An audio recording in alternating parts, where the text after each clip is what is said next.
Hello everyone, welcome to my video.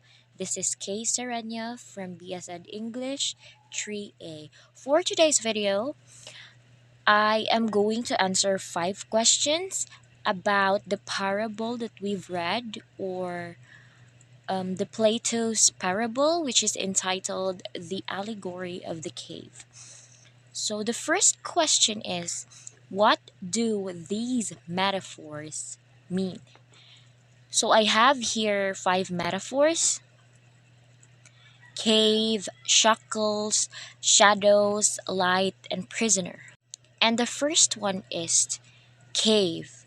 So for me, I think from what I have understood from the parable, I think cave represents the ignorance of a human being, our ignorance, and the shackles would be the barriers that could actually affect people when it comes to like believing in something, which is people as well. So I think shackle is also people, since people are providing informations with each other, and they are actually tying themselves from the belief that those informations that they are sharing are true. So let's move on to shadows.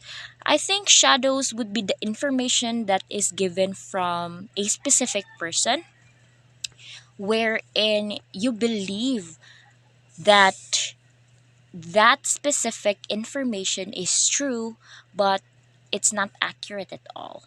But you believe in it. So we have here the light. Light represents the truth or the reality, the truth behind the information, or the real information, the accurate information. And I think E represents us human beings, wherein there are some aspects in our lives that we actually believe in those things, especially fake news that is really rampant here in the Philippines, not only in the Philippines, but all over the world. So let us move on to question number 2. Describe how the people in the cave are situated in Plato's parable. So, as what I can picture out in that specific parable, people are tied on the neck and on their legs, and they cannot look up because of that chain, and they can only see the front of them, wherein they cannot move their head sideways and also upwards. So that is the situation of the people in the cave in Plato's parable.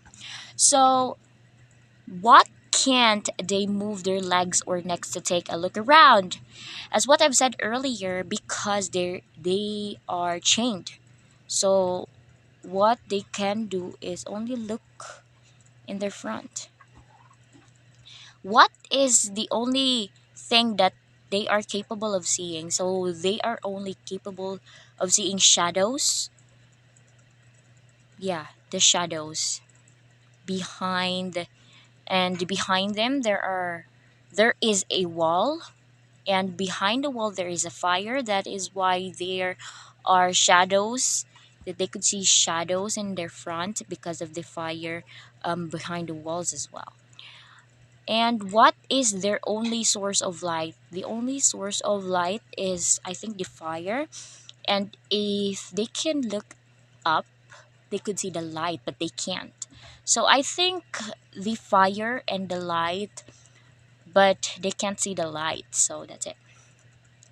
The third question is, what is truth according to Plato in this allegory? Do you agree to Plato or not?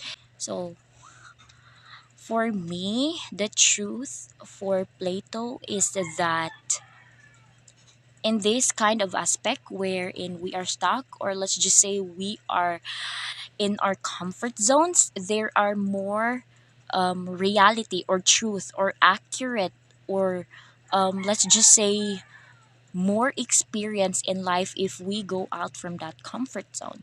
So, with that, I agree with Plato.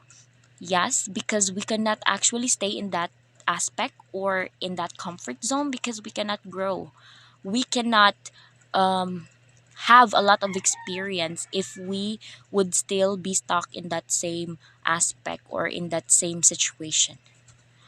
And the fourth question is from the allegory how the concept of appearance and reality were illustrated. So I think in the allegory, the appearance, or let's just say the comfort zone on some people, is the cave itself. So the appearance is the cave wherein we are stuck in that kind of aspect wherein we believe that those are only the things that we could actually explore. But in reality, there is more outside the cave. If they would have the chance to actually go out in that cave, they could actually explore more and experience more in life. And the last one is what important lessons you learn from the allegory. So, what lessons? So, number one, go out of your comfort zone. That is number one. We need to actually uh, explore it to ourselves, and we should not believe in someone's information without exploring it or experiencing it or even discovering it. So that is one of the lessons that I've learned from the allegory, and I hope you've learned something from today's video, and I hope to see you on my next video. So that is it for now. Goodbye.